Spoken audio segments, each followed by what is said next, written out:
우리는 욥과 세 친구의 대화를 보다 보면 우리가 순간 멍해지기 시작합니다. 왜냐하면 똑같은 말로 다람쥐 쳇바퀴 돌듯이 대화가 반복되는 것 같기 때문에 그렇습니다. 비슷한 말이 이어지면 독자들은 순식간에 집중력을 잃기 시작합니다. 자세하게 살펴보면 또 같은 말처럼 보이는 말 속에 다른 결이 보이겠지만 그렇게까지 집중하고 싶은 마음이 안 듭니다. 그게 아마도 욥기를 이렇게 계속 이 대화를 읽다 보면 느끼는 솔직한 느낌일 것 같습니다. 그리고 대화가 반복되면 짜증이 납니다. 고난을 당한 욥의 그 어려움을 붙잡고 그리고 말꼬리를 붙잡아서 끝까지 물고 늘어진 친구들이 보기 싫습니다. 그리고 친구들의 말에 한번 침묵하고 그냥 꺼져 라고 외치면 될 텐데 끝까지 친구들의 말이 틀리다고 말하는 욥도 좀 지독하게 보입니다. 오늘은 고난을 당한 욥의 편에서 친구들이 왜 이렇게 욥을 집요하게 공격하는지 한번 그 이유를 먼저 잠깐 생각하고 오늘 말씀으로 들어가면 좋겠습니다. 친구들은 왜 그렇게 욥의 입에서 자신의 죄 때문에 이런 일이 일어난 거야 라는 말을 받아내려고 하는 것일까요? 어쩌면 친구들은 옳은 말로 왜 이렇게 욥을 괴롭히고 있는 것일까요? 친구들은 지금 욥이 가족과 재산을 잃고 건강을 잃은 것은 필경 하나님 앞에서 범죄했기 때문이라고 말하고 있습니다. 왜 그렇게 생각하냐면 그들은 하나님이 공의로운 분이시라고 믿기 때문에 그렇게 집요합니다.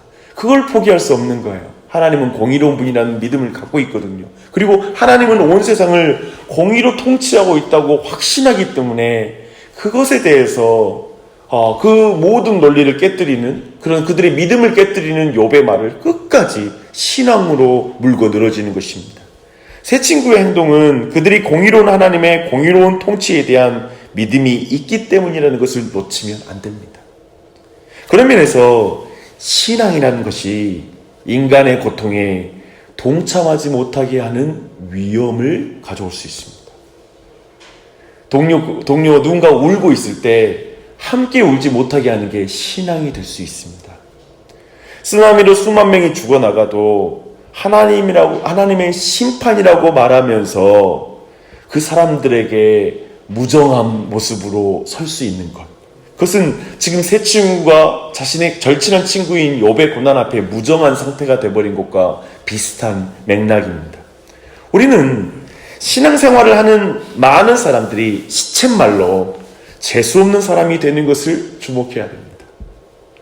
누군가 경제적인 어려움을 말하면 뭘 그런 물질적인 것으로 고민하니 참으로 중요한 것은 영혼의 문제인 거야 라고 말합니다. 맞는 말인데 정말 기분 나쁜 말입니다. 여러 예를 제가 다 들어서 말하고 싶지만 오늘 아침이니 기도도 해야 되니까 여기서 이 예를 드는 것은 마무리하겠습니다. 그러나 이 부분은 고민해야 됩니다. 하나님이라는 답을 가진 것으로 무례해서는 안 됩니다. 다른 사람의 고통을 느끼지 못하는 쪽으로 신앙의 답을 사용하지 마십시오. 눈물을 흘린 자와 눈물을 함께 흘리지 못하는 것은 참된 신앙이 아니라 지극히 종교적인 사람이 됐을 때 나타나는 현상입니다. 지금 세 친구는 자신들이 생각하는 인과응보의 교리에 심취해 있습니다. 그것을 하나의 틀로 만들어서 모든 사람을 그 안에 끼워 맞춰서 재단하려고 합니다. 그들은 근본적으로 자신의 생각을 말하지 결코 상대의 말에 공감할 감정은 남아있지 않아요. 그들은 욥의 말이 들리지 않아요. 다른 가능성이 있다는 걸 생각하지 않아요. 전형적으로 자신이 가진 교리와 이해로 하나님을 판단할 뿐만 아니라 사람을 판단하고 있는 사람들의 전형입니다. 그런 면에서 그들은 잔혹한 종교인의 면모를 그대로 보여주고 있습니다. 이건 신앙에서 굉장히 중요합니다. 그런 말 하잖아요. 그리스도인들 만나면 사람 냄새가 안 나는 거예요. 신을 만나는 듯 하지만 신령해 보이긴 하지만 사람을 만난 기분은 안 드는 거예요. 그래서 늘 그리스도인들을 만나도 불편해요. 불신자랑 같이 아주 술 한잔 기울이면서 솔직하게 이야기 나누는 것이 마음의 감정까지 다 나누는 기분을 느끼게 만들어요. 참 그것은 문제이죠. 근데 18장의 빌닷 역시 마찬가지예요. 그는 계속 항변하는 욥에게 잔뜩 짜증이 났어요. 이제 대화는 매우 감정적으로 진행이 됩니다. 2절을 보니까 너희가 어느 때까지 가서 말의 끝을 맺겠느냐라고 말합니다. 그러면서 4절을 보니까요, 욥이 하는 항변은 변할 수 없는 진리를 상징하는 땅과 바위를 변화시키려는 것과 같다라고 말을 합니다. 욥이 바꾸려는 진리는 뭐냐면 인과율이에요. 인과응보의 교리를 지금 욥이 몇 마디 말로 바꾸려고 한다고 말하고 있습니다. 지금 빌닷 앞에 욥은 고난을 당한 친구가 아니에요. 더 이상 사랑으로 그를 대하지 않아요. 그저 불경건하고 아주 악한 죄인이 바로 너다, 욥이다라고 말하고 있습니다. 매우 고집스러운 악인일 뿐이에요. 그래서 빌닷은 악인이 당할 심판 리스트를 이제 쭉 계속해서 나열합니다. 만약 실제로 이 이야기를 들으면 그것은 오늘날의 그 뛰어난 래퍼가 계속 말을 이어갈 때, 그리고 빠른 속도로 말하면 사람들이 탄성을 지르면서 소리를 지르잖아요. 환호하잖아요. 놀랍게 이 지금 빌닷도 라임에 맞추어서 악인이 당할 심판을 다다다다다다 외치기 시작해요.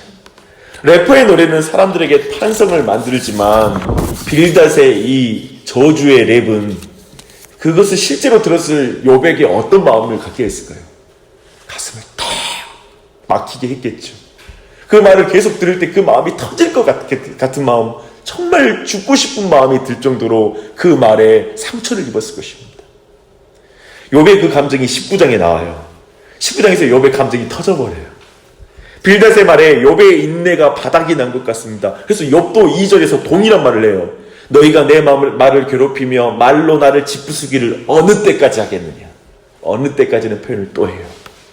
또한 그렇게 나의 허물을 드러내고 증명하고 싶으냐고 4절 5절에서 묻습니다. 이제 욥은 새 친구에 대한 분노를 이제 먼저 하나님을 향해 그 분노를 터뜨려요. 결국 사람들을 통해 하나님이 욥의 소망을 나무처럼 뽑으셨다라고 이렇게 표현합니다. 하나님이 자기를 버리시사 사람들도 자기를 버렸다고 말합니다. 가족과 친척들도 등을 돌렸고 자기 집에 있는 일꾼과 계집종 그리고 아내조차도 자기의 숨소리를 싫어한다라는 표현을 씁니다. 특히 19절을 보십시오. 나의 가까운 친구들이 나를 미워하며 내가 사랑하는 사람들이 돌이켜 나의 원수가 되었구나. 욥은 그 새 친구들에게 느끼는 감정을 말하는 것입니다. 너희들은 내 원수가 됐다. 날 위로하러 온 게 아니야 라고 말하는 것이죠. 욥은 친구들에게 마지막에는 부탁해요. 그 내용이 굉장히 제가 읽는데 가슴이 아프더라고요. 20절부터 22절의 말씀이에요. 내 피부와 살이 뼈에 붙었고 남은 것은 겨우 잇몸뿐이로구나. 나의 친구야, 너희는 나를 불쌍히 여겨다오. 나를 불쌍히 여겨다오. 하나님의 손이 나를 치셨구나. 너희가 어찌하여 하나님처럼 나를 박해하느냐. 내 살로도 부족하냐. 얼마나 마음이 아팠는지 충분히 우리가 느끼게 돼요. 욥의 절망의 깊이를 우리가 느끼게 됩니다. 그런데 가장 절망적인 감정이 표출되는 그 상황에서 아마도 영혼의 가장 어두운 순간이었을 그 상태에서 욥은 믿음을 드러내요. 근데 그게 좀 뜬금이 없어요. 25절, 26절이요. 굉장히 중요합니다. 내가 알기에는 나의 대속자가 살아계시니 마침내 그가 땅 위에 서실 것이라. 내 가족이 벗김을 당한 뒤에도 내가 육체 밖에서 하나님을 보리라. 지금 이것은 욥이 부활의 소망을 가진 것을 보여주는 것으로 보입니다. 더하여 그 일이 이 땅 위에 서실 자가 그 대속자와 관련이 있다. 그 부활이 대속자와 관련이 있다라는 걸 드러냅니다. 욥은 그날을 너무나 갈망해요. 욥은 친구들에게 너희는 나를 괴롭힐 궁리만 하고 있지만 심판이 따른다는 사실을 기억하라고 말하면서 모든 말을 마칩니다. 여기에서 욥이 말하는 대속자라는 이 단어는 히브리어로 고엘이라는 단어입니다. 친족을 의미하는 말로서 가족의 권리인 기업을 보존해야 되는 책임을 지는 자를 지칭하는 말입니다.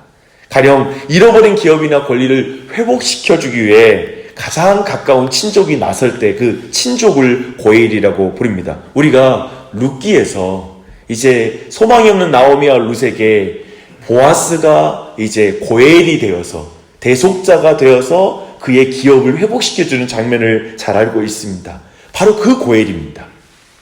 여기서 이 대속자는 참으로 죽을 수밖에 없고 소망이 없는 욥에게 생명의 소망을 가져오는 구원자를 말하는 것입니다.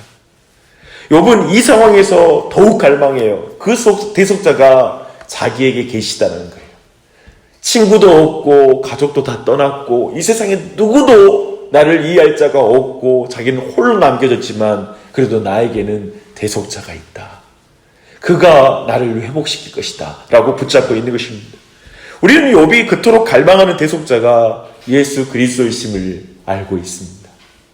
요한일서 2장 1절이 이렇게 말합니다. 나의 자녀들아 내가 이것을 너희에게 쓰면 너희로 죄를 범치 않게 하려 함이라. 만일 누가 죄를 범하면 아버지 앞에서 우리에게 대언자가 있으니 곧 의로우신 예수 그리스도라. 우리에게 대언자가 있습니다. 대속자가 계십니다. 우리는 우리가 믿는 믿음, 신앙이 무엇인지 오늘 말씀 가운데 배울 수가 있습니다. 우리가 가장 깊은 절망 가운데 있을 때 신앙은 어떻게 일하는 것일까요? 어떤 의미일까요? 참으로 답이 없는 상황을 살아갈 때 신앙은 우리에게 무엇을 주는 것일까요? 이해할 수 없는 상황을 맞닥뜨렸을 때 신앙이란 무엇일까? 욥이 가장 깊은 절망 가운데 있을 때 그것을 보여줍니다. 25절과 26절과 같은 고백을 할 수 있는 그 힘은 어디에서 나온 것일까요? 오직 믿음입니다. 오직 믿음으로 깊은 터널을 지나는 것입니다. 참된 믿음이 이렇게 일하는 것입니다. 욥은 분명히 우리가 알고 있는 만큼 예수 그리스도를 알지는 못했을 거예요. 그림자로 오직 대속자에 대한 믿음을 고백했겠죠. 아주 조금 알았을 거예요. 그러나 이렇게 놀랍게 고백을 해요. 지금 이 상황 아시잖아요. 이 깊은 어두운 터널에서 그 작은 미래에 있을 그 그림자와 같은 믿음 가운데 어떤 손바닥과 같은 구름을 바라볼 때 믿음처럼 그 작은 것 가운데 이런 신앙의 고백을 드려요. 그러나 우리는 예수 그리스도에 대해서 너무나 많이 알지만 너무나 적은 고백을 드리고 있지는 않은지. 조금만 인생이 어려우면 예수님 왜 이래요? 조금만 우리에게 힘든 일 닥치면 불평하고 원망하고 있지는 않은지. 믿음을 사용하지 못하고 우리가 낙심해 있지 않는지를 돌아봐야 될 것입니다. 인생에 억울한 일을 당할 때 대속자가 내 억울함 풀어줄 거야.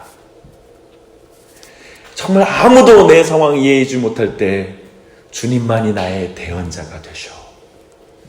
그래서 그분 때문에 내가 그것을 이기는 능력, 그리고 이기는 경험, 그러한 은혜가 우리 삶에 있기를 바랍니다. 오늘 이 말씀으로 이러한 기도 제목으로 나아갔으면 좋겠습니다. 우리의 믿음과 지식이 다른 사람과 함께 울지 못하는 것으로 나아가지 말게 하옵소서.